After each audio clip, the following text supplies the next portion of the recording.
After nearly a decade of fits and starts, the Navy has quietly initiated work to develop its first new carrier-based fighter in almost 20 years, standing up a new program office and holding early discussions with industry.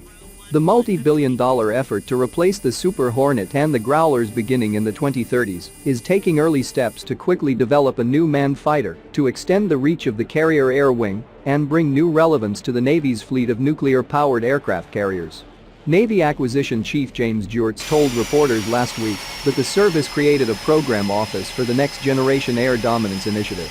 Naval Air Systems Command's recent establishment of the Next Generation Air Dominance Program Office comes as the Pentagon faces a constrained budget environment while trying to adjust to a new defense strategy focused on combating Russian and Chinese threats in the Indo-Pacific theater.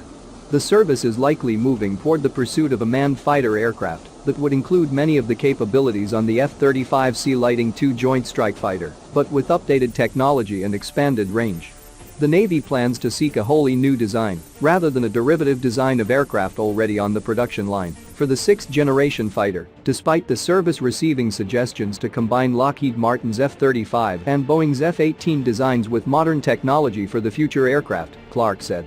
Compared to the F-35's 700 nautical miles of combat radius, Clark said his impression is that the Navy hopes to build a new fighter with a radius of more than 1,000 nautical miles. Pentagon and Navy officials have repeatedly referenced impending budget constraints when discussing programs and spending over the last year. In addition to those concerns, the Navy in its fiscal year 2021 budget submission sought to curtail the Super Hornet program and make fiscal year 2021 the last year the service would buy the aircraft at the end of the current multi-year contract in place with manufacturer Boeing.